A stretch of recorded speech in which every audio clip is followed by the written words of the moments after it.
All right, hey everyone. This is another episode of Convention Tea. We're not in our usual place right now.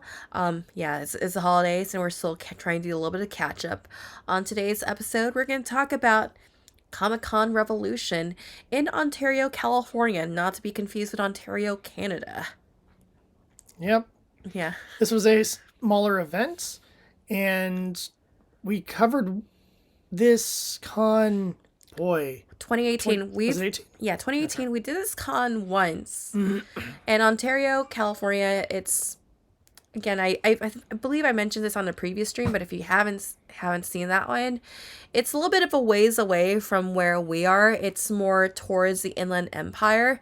So from where we are, it's like almost like a half an hour to even like a 45-minute drive. Depending on the type of traffic we And run also, normally this con takes place like during May. But because of 2020 reasons, the date was being pushed back up ahead consistently, and so they finally had like this had a December date, and it was kind of cool, like spending like the holidays ish at Comic-Con Revolution because they had a Christmas tree, they had like Santa Claus there. I had a lot of fun with it. However, I have no idea if that's Santa Claus. It was just a cosplayer who was like awesome. It was a cosplayer who was awesome. Okay. Yeah. Or if it was like convention staff person. Yeah, they had like a different Santa Claus like every day, so or Santa Claus's friends if you want to go that way. Anywho, so or was it Santa's helpers? Helpers is usually the phrase they say. Okay, so yeah, Comic-Con Revolution that took place mid-December. We actually showed up to this 2-day event on a little bit later in the afternoon. But first, before we talk about Comic-Con Revolution, let's just kind of like just get a couple things out of the way. All right. I'm trying to look for things to get. All right. Magic Candle Company. Save 15% when you use our code EAT15 at checkout. What's your favorite candle, Jay? I think I really like Ice Cream Parlor. I just like having the food scents, but it's nice having some of the ride scents in your house as well, especially Extraterrestrial Forest, as that has sentimental meaning to me. All right. We're also brought to you by UMAC Sweaters. So if you use our code UMAC-Dame as well, you can get 40% off all these cute little cardigans. Also, new to us is Beauty Bakery. So if you use the link here and also the link in the description, you will also that'll also help us to run Scarlet Rhapsody. Yeah, Beauty Bakery, they're one of my favorite makeup brands. So yeah, I'm even wearing lipstick right now. Wearing the product. Let's doing the full promotion. Yeah, Scarlet Rhapsody. Who the heck are we? Scarlet Rhapsody, we've been doing convention reports since the early 2000s. I started this whole operation in my dorm up in Northern California. I just wanted to write about conventions and review them. I really like taking photos of cosplayers. I like taking photos of events, and I just kind of wanted to document it as I was like this journalism student up in Northern California. So this just kind of became a hobby. It still is kind of a hobby to me. Kind of a bit of a side hustle too. But our goal is just review conventions. We've been posting photos on our website. Still kind of like doing the written part on our website too. Now this is just more like, yeah, let's just kind of like going into the 21st century and just talking to all of you about our convention lives. All right, so Comic-Con Revolution. Normally we start by the numbers here. They have not released their numbers as of this recording. In fact, like about 2 weeks after the convention, I asked on their social media, like, yeah, what's your final count? Like, we don't have that ready. So they kind of like posted like this animated GIF of like, I think it was like Zach Galifianakis, like just doing all that math in his head, in Hangover. It's like, okay, I appreciate y'all have a sense of humor, but if I were to guess, I would say like some number under 10,000 because this is a really small event. Yes. It was pretty small. It only took like, I don't want to say, well, the Ontario Convention Center is pretty small, and even then, like, it never felt crowded. You never felt overwhelmed. There wasn't like a lot of panel rooms. And looks like Jared found a doggo friend here. there was like a few panel rooms. Yeah, there wasn't a lot in terms Not a of lot. programming in general. I mean, like here in this photo, you see is the audience for Masquerade, which is probably like the busiest audience I've seen at Comic Con Revolution. So it was a relatively small con, but then again, it was also mid December, the weekend before Christmas. So, people probably already have like holiday plans in mind. So timing was also kind of funky too. 2018 was the last time we went. And I would say it was like a medium sized con because I remember Saturday of that con being pretty crowded and pretty busy. Yes, it was.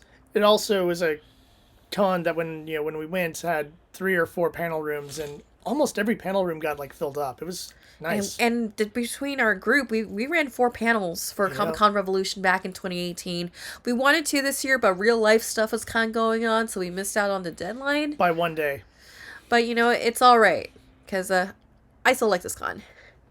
All right, so about $45 for 2 days of Comic Con Revolution. Would you say it was like worth 45?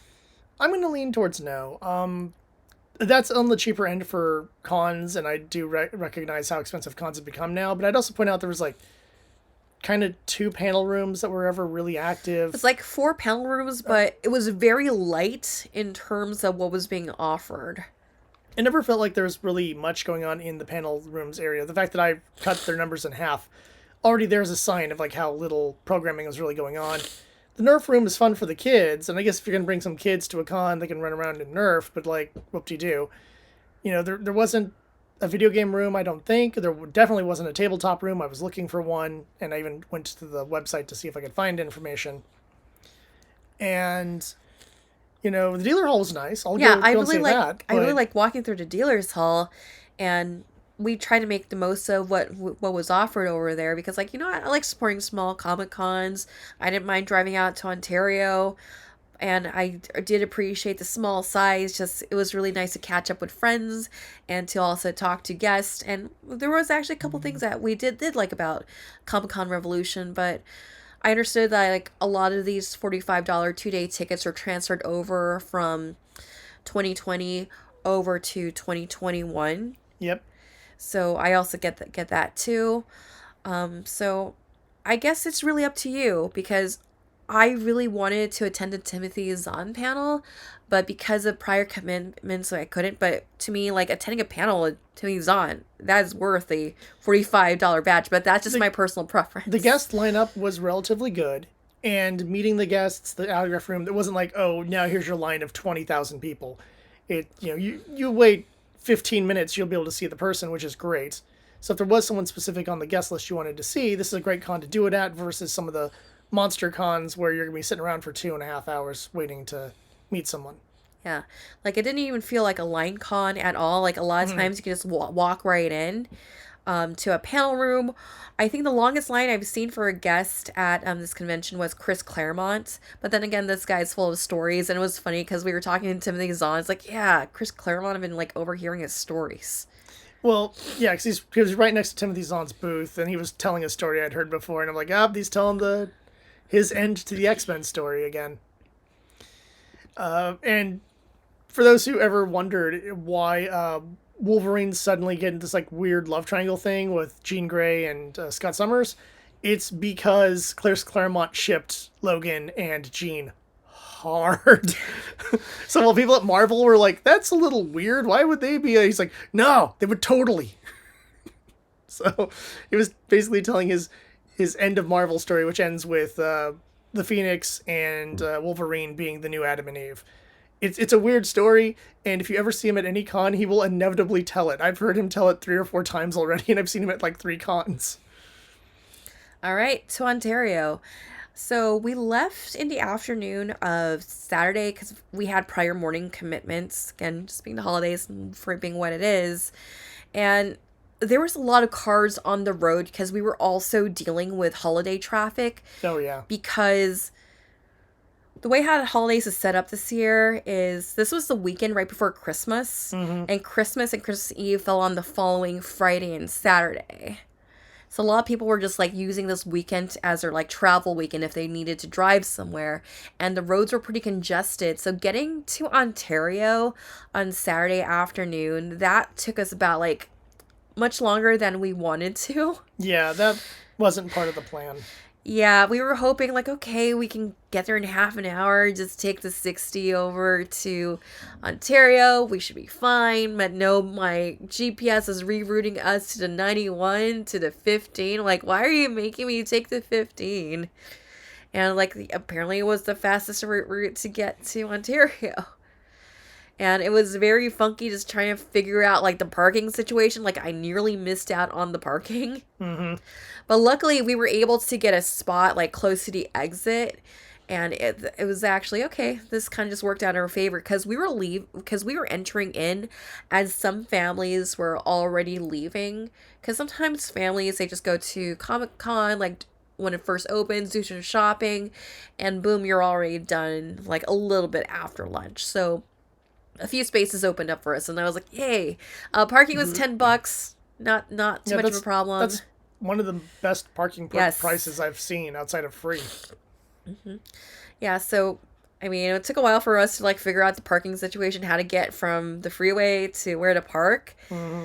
And a lot of the people who were parked in the main lot in front of the convention center were all mostly dealers. So like if you were like a guest coming in, attendee coming in, you had to use the lot right across the street. So it wasn't too bad. Just walk right across the street and you're there. All right, day one. So we just checked in security, showed our Vax cards, got our badges, no problem. And let's see, I think we just kind of did some walking around, just kind of get our bearings in. And right here is you have the Christmas tree as photoed here with Sandy Claus over there, just kind of like just taking photos. And I thought it was just kind of cool because I thought the convention center, like, okay, this is our official Santa who can like, just talk to the kiddos, but apparently it was like a cosplayer Santa who decided to just take advantage of the situation. And here I am like, ah, dang, I could have brought like some of my holiday cosplays. Wasn't thinking about it because I showed up day one as Salem Moss from Gundam because like I have this costume out already. I don't want to think too much about what I'm bringing. I'll just rep like old school anime at a Comic-Con yet again. Did I even cosplay on day one? No, you did not cosplay on day one because you were going back and forth if you wanted to go on day one. That's true. I was considering passing. Yeah. Yeah, we were just kind of walking around, saw the Nerf room where kiddos can like just take Nerf guns and just kind of like just play like in this like ballroom upstairsy kind of area. Which, admittedly, as a little kid, that would have been awesome. Mm-hmm. And some of the things I also liked seeing here was the Lego sets, display sets. Mm-hmm. So like there was this, I guess it's like this Inland Empire Lego builds group, and they were just showing off what they had, and they had like Avengers themed, they had Star Trek themed Lego sets, and I think the most impressive one was they had like a whole Civil War Lego set that kind of like just took a couple of trays, and I thought that was just kind of cool just looking at that. And they even had like a scavenger hunt to see like, hey, can you identify this? So I thought it was cool, like especially if you're a kid and like you're a Where's just Waldo almost. yes, or like one of those I Spy book type things. Mm-hmm. And then you went to the Fallout panel. How'd that go? So the guy basically did a documentary about himself. It's on YouTube, wherein he went and created the snow globes from Fallout New Vegas, then went to the locations those snow globes are located and left them there with a little note that says, how to contact him. And went around everything from Cabazon all the way to the Hoover Dam, covering all the locations you can find the items. And he had like one that was never found by anyone that was like in the middle of like one of those dirt national parks in the Mojave. But everything else, they all disappeared, and he got contacts from at least a few people that collected them.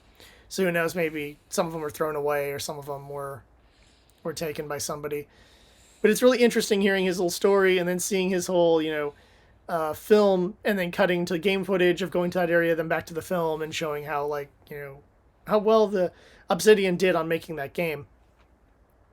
But it was a fun kind of little panel thing that was just like, this is the weirdest thing. And I started texting back and forth with my brother, who's a huge New Vegas fan and now lives in Las Vegas. And so, had some kind of fun with that. I'm like, yeah, I wish my brother was here because he'd be like freaking out about stuff. And you also attempted to check out the film festival. there was some issues, I guess, when I first went in because there was some weird. I don't know if it was what an issue with the screen or issue with the sound.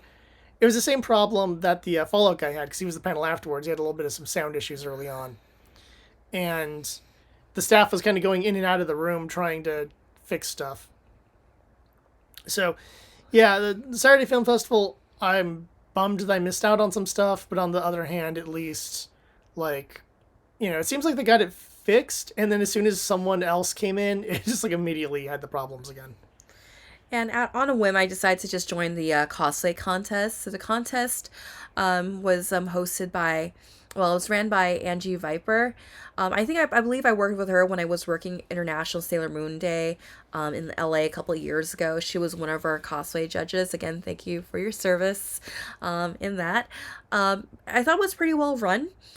Basically, you sign up and then you get your orientation, and then you do craftsmanship judging. I just go on a whim because I'm like, okay, like, I made Sayla a little bit before the pandemic, and, let me just enter this in because I had a lot of fun making Sayla. I even, like, this was my even first attempt at, like, teasing wigs, and that was a pretty fun experience while having wine, while drinking wine, while watching Jingle All the Way, trying to, like, just style this wig. And yeah, like I watch like interesting things in the background while I'm working on crafting stuff.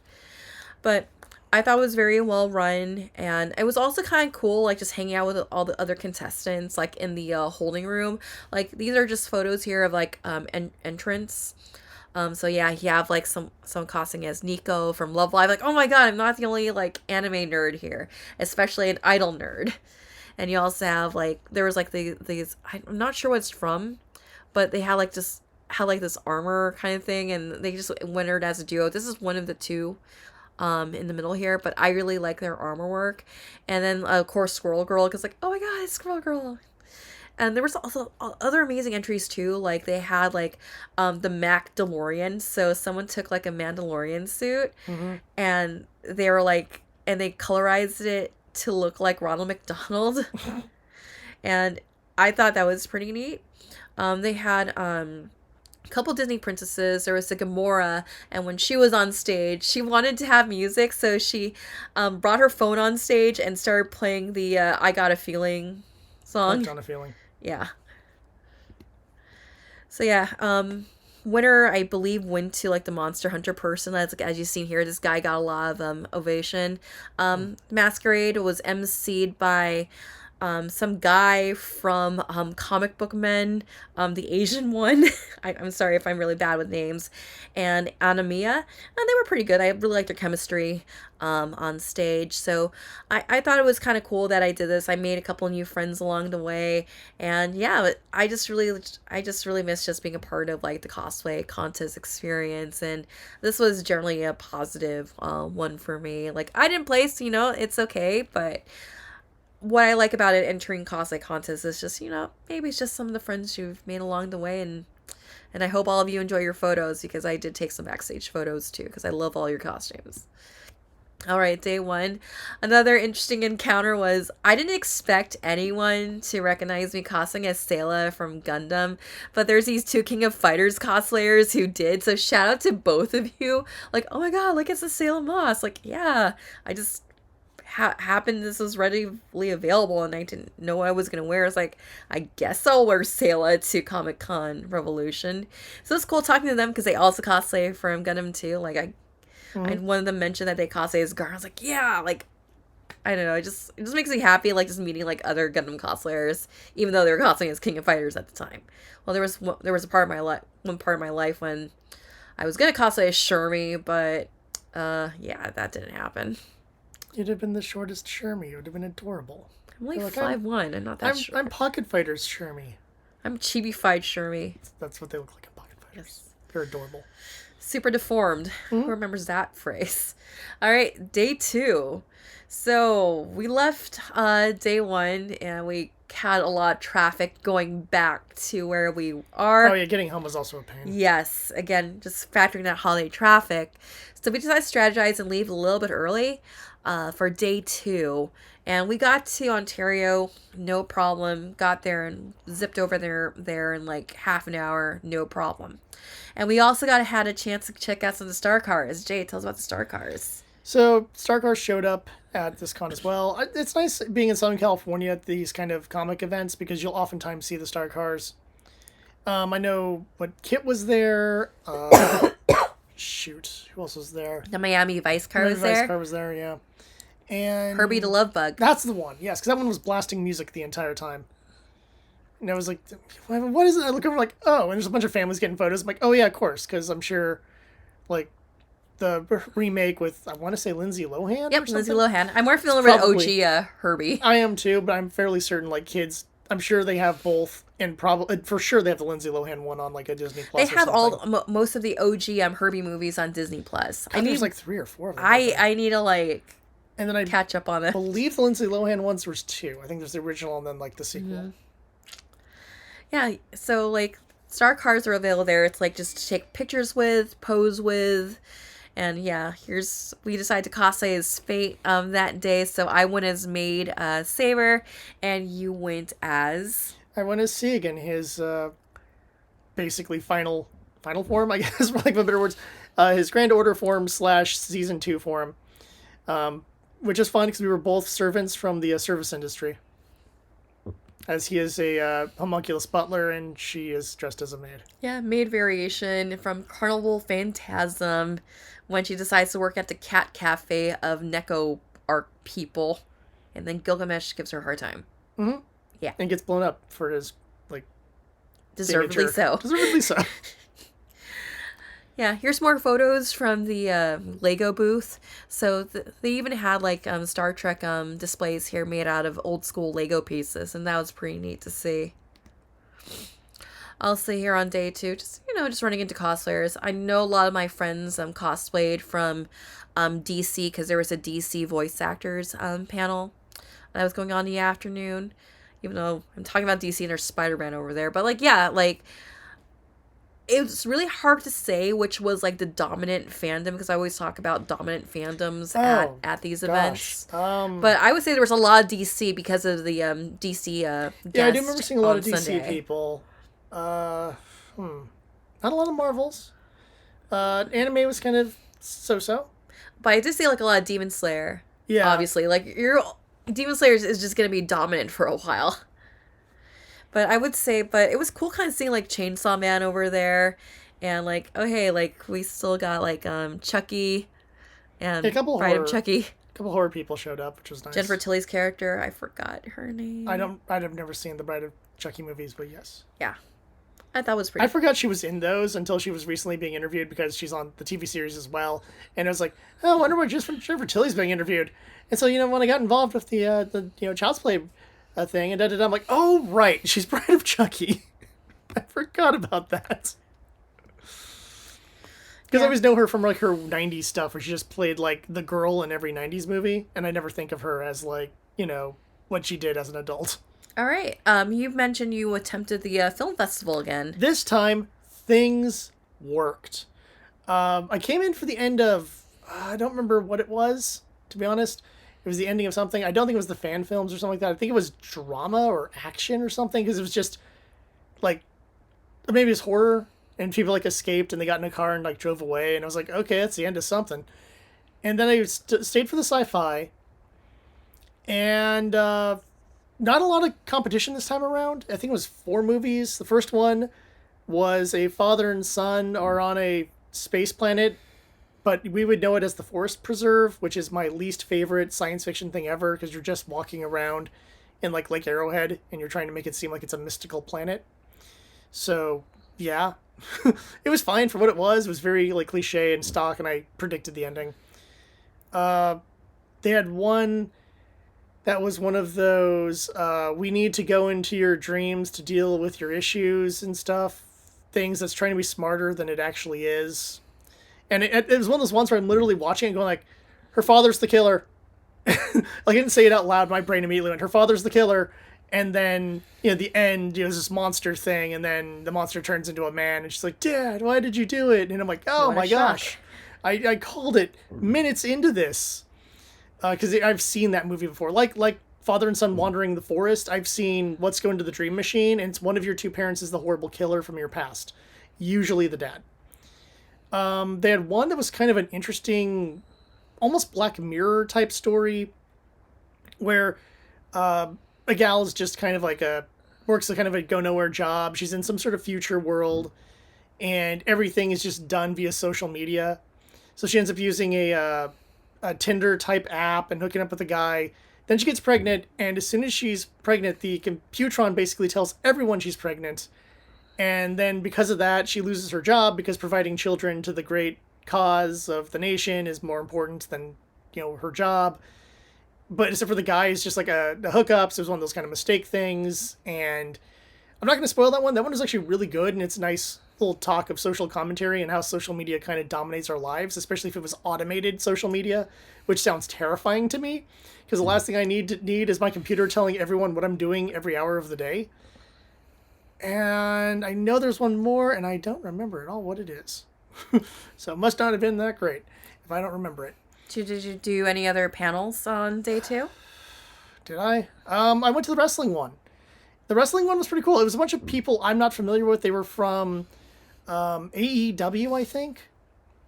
And some of the people they had worked with I had known about, but they were on, like, some of them had done indie stuff, some of them had done other things, and they were getting asked 100 questions. But I don't think it was anyone that was like, I'm sorry if I'm someone who's like, my main knowledge is like WWE and WCW, because like that's kind of the era where I had a lot of friends into wrestling, and then the modern stuff, I kind of know some WWE stuff.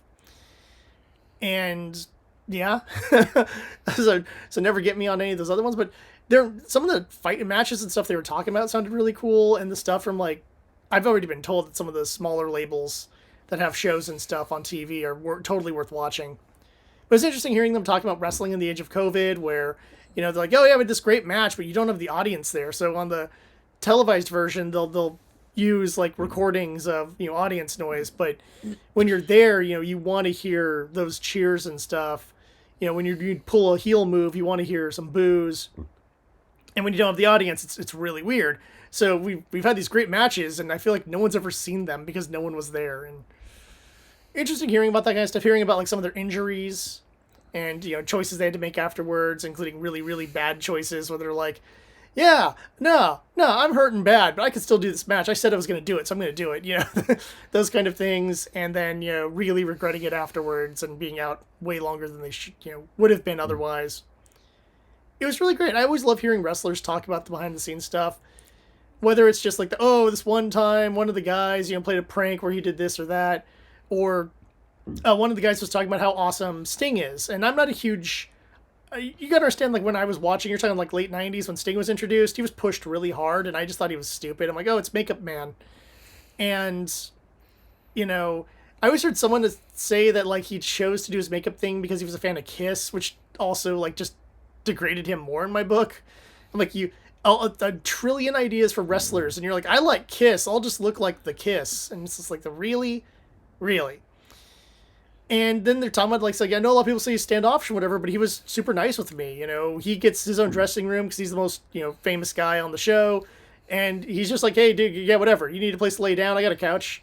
You need a place to just take a break from whatever, or you just need to, like, get some headspace. Yeah, just come into my dressing room. Just whatever. I'm reading a book or what have you.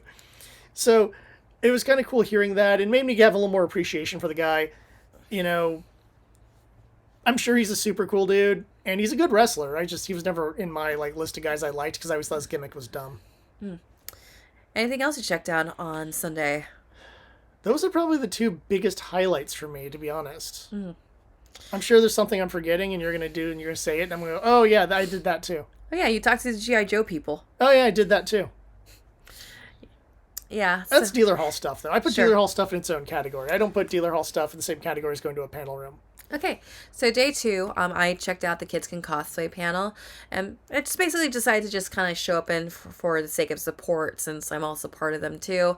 I think I was originally supposed to be on this panel because I know when they move Comic Con Revolution to August, I was like, hey, I can do it, but I guess they had to like just recast for December, and it was hosted by my buddy Irene, who is the Daniel LaRusso to my Johnny Lawrence, and in her She kicked you in the face when you were 17?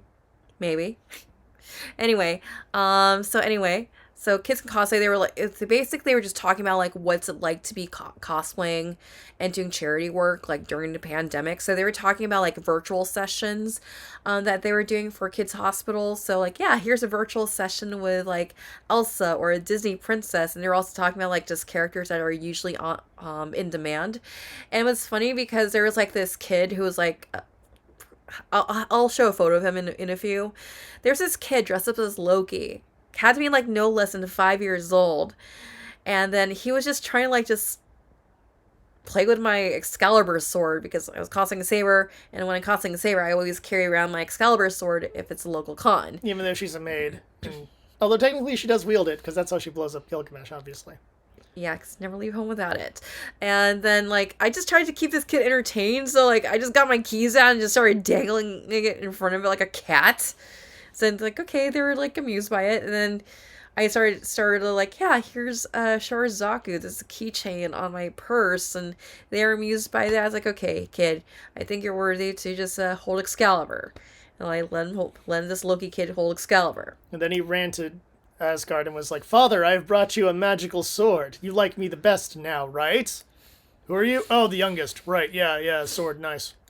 So yeah, but otherwise, I thought it was a very interesting panel because they were just talking about like how you can participate in Kids Can Cosplay, and just kind of also just like the various charity work, and also I do appreciate the fact that we have a Deku here in the among the panelists, and some of these events that I've also helped out at, because they were also talking about the Easter Seals charity event where we were like helping raise funds for kids with autism and other special needs.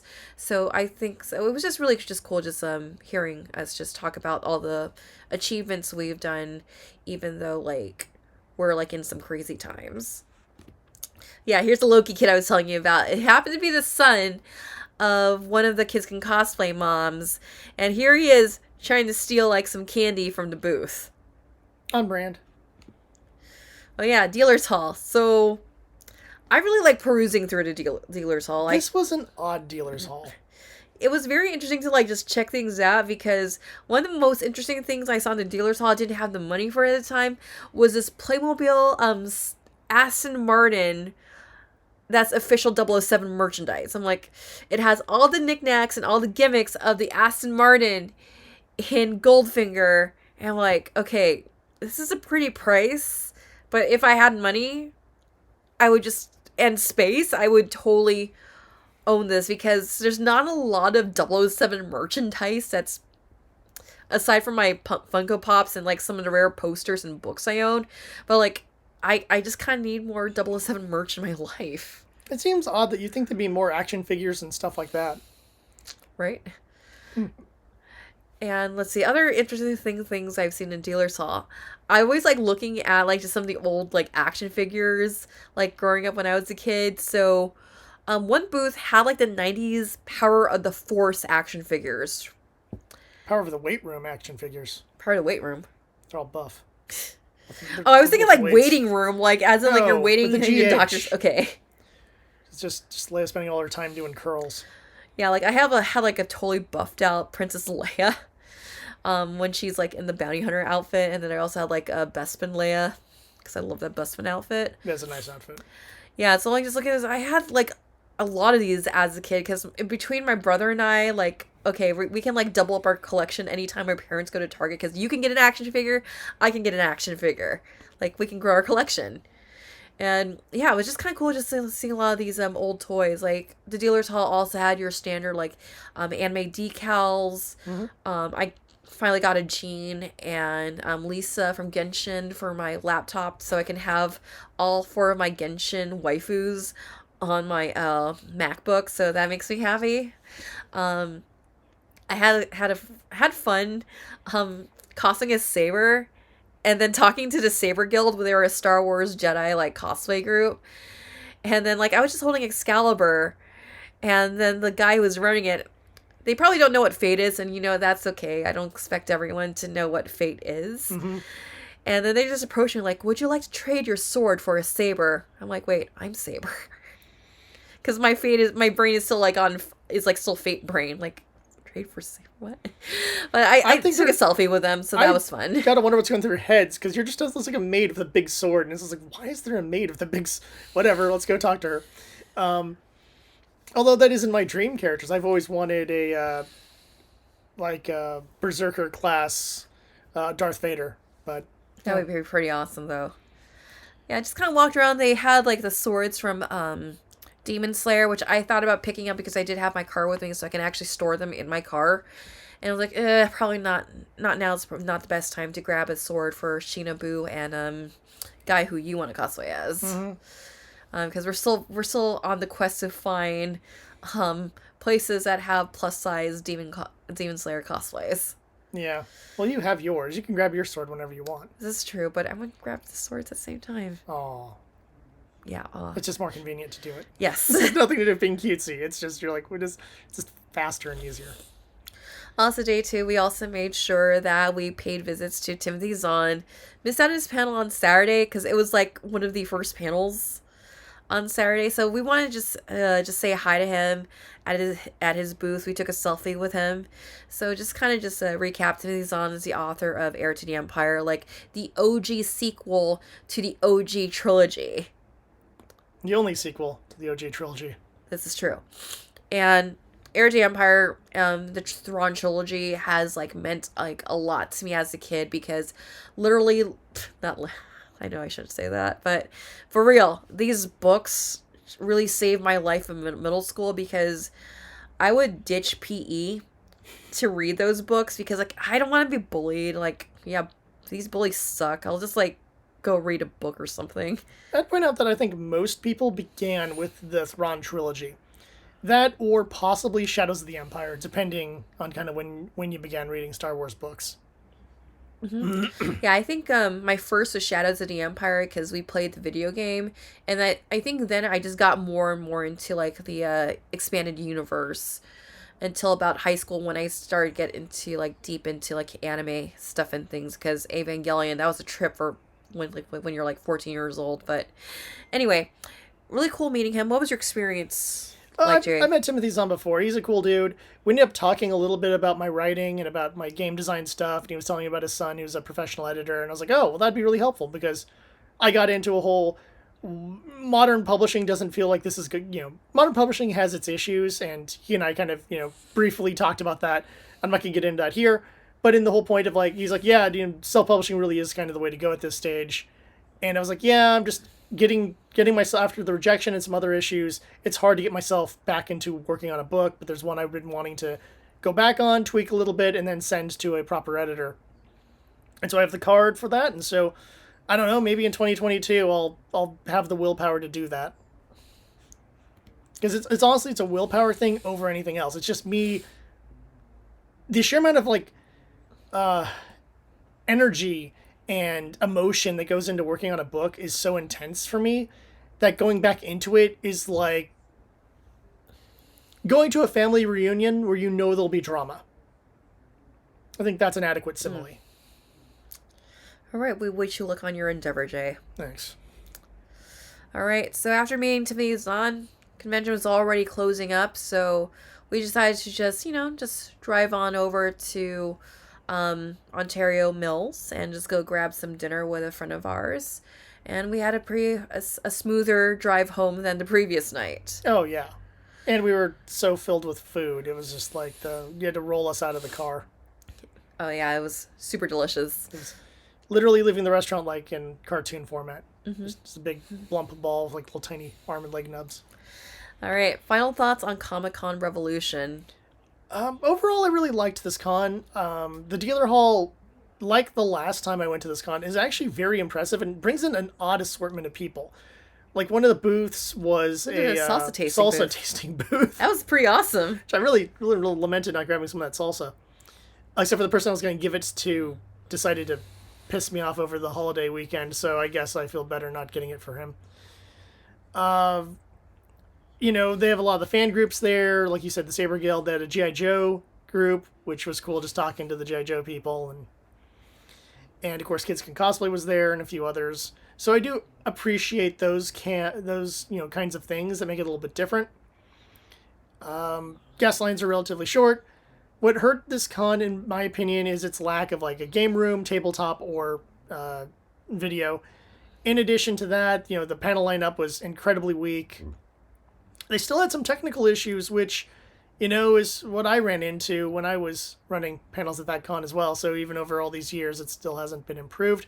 Not sure if that's the fault of the con. That could be the fault of the convention center because of how things are set up. I don't actually know. It's not a terrible con, and I know I've been relatively negative, but, overall, for a small little con like this is essentially what I want. I just want an improved programming and entertainment options. That's kind of about it. And if this had been a normal year, it would have had most of those things.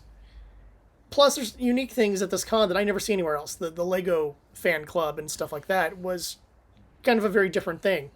Or allowing some weirdo who decided to spend his pandemic going around making and dropping off snow globes. I never would have seen a panel at that at any other con, I don't think. So there were some things there that I thought were really great. In terms of conventions overall, it was pretty weak in my opinion. But if this year they can have a little bit more... If this year can be a little more normal, hopefully. By this year I mean 2022. Then this con can actually get a nice boost in its improvement levels. And I do lament not doing panels for this con because it looks like they really needed them. I wonder if we had actually submitted after the deadline, they may have accepted us anyways, just to have more things there. We need people. Well, Comic-Con Revolution is going to be returning in mid-May. Do you think we can make it mid-May? It's going to be like a week or two before Anime Boston. I was going to say, May looks like it's going to be a busy time for conventions. We'll just see what happens, but we'll keep our eyes on paneling and stuff like that, because my panel experiences in 2018 were amazing. Even with the technical problems, some of which was my fault, some of which was theirs, we still were able to pull off some really fun and interesting panels, and it allows us to use some of the panels we don't normally get to use, because they'll accept kind of a bigger variety than, say, other cons that say it must be this genre or this thing, or a certain convention that said we can't do panels because we're, quote, too anime, end quote. Yeah, I really enjoy... I really would like to continue to support Comic-Con Revolution. Yeah, I would love to do panels again for Comic-Con Revolution. Just kind of just to see how it just times in with Anime Boston, because it looks like it is going to be sharing the same month as like one of the biggest cons that we'll be headed to this year. We're really looking forward to going back to Anime Boston, but overall, I had a pretty good time for the 2 days we were at Comic-Con Revolution. If you're curious about Comic-Con Revolution, I recommend checking out for one day. Mm-hmm. Parking is relatively affordable. It's just right across the street from the convention center. Its location can be a little difficult to get to depending where you're coming from. Yeah, and finding... you kind of have to strategize and think outside the box if you're gonna stick around Ontario for dinner, because even when we were trying to get to Ontario Mills, our GPS was just kind of being funky. It's a weird to get circle. Us. It was funny because they wanted to get us to go on the freeway to get to Ontario Mills. Like I just want side streets. I just want side streets. Yeah. So you kind of had to strategize what you want to do, like, for your post-convention dinner as well. They didn't seem too stingy with, like, there were food trucks, but we really didn't check out the food trucks. Because I think the last time we were, like, yeah, looking at the chat here. Yeah, GPS said, no side streets for you. Yeah, it really did suck. Like, no, I just want to take side streets. It looks like I can side streets it, but, like, why are you doing this to me, GPS? It's weird when it makes those decisions, because it's like, oh, it's 30 seconds faster if you take the freeway. It's like, yes, but it's less stressful and more convenient to just drive the streets and just follow red light, green light. As I was saying earlier, like some convention centers can be stingy about like bringing outside food, even if it's like a Trader Joe's kind of salad, kind of thing. But I think we were fine on Sunday because we decided like, okay, let's just kind of power through, have our coffee and tea, Oh yeah, we and didn't then have lunch like at all. have our stomachs ready to have like the best hot pot ever. Yeah. Yeah, but overall, I really like Comic Con Revolution. I really like the people who run it, and I'm really looking forward to who they're going to bring in May, and we'll see if we can make it. More has to do with just timing and just our budgeting and finance and just kind of our energy levels prior to Anime Boston. So like, yeah, let's just see where this goes, and yeah, I'd love to support you all. Okay. All right. With that said, this is Scarlett. I'm Jay. And remember, you can support our channel by just donating to our Ko-Fi. $10, again, can help us get parking. Any donation is very much appreciated. Like, again, like $10 can help us with parking. $5 can like fund our Trader Joe's salad and breakfast burrito expenses. And also ghost pepper chips are pretty awesome at Trader Joe's. All right, anything you want to promote, Jay? I think that's it for now, but if you want to follow me on YouTube with some of my food adventures, it is Eat the Magic is the name of the channel. And if you want to see me talk about mythology and Gundam and other things, horror movies, I have my own little personal, whatever I'm thinking about talking about at this moment, channel called Dapper Bard Games. And my next video will be a Gunpla review, because it's Gymuary and I get to review a gym. And then, of course, you can watch me on Twitch at the Dapper Bard's Tavern, excuse me, where my brother and I play through Super Robot Wars. I think next we're going to play one of the G Generation games, which is a Gundam crossover game. And I'm probably going to start adding RPGs into the listing this year as well. I just haven't decided what RPG I want to play next. All right, with that said, we will see you at the con.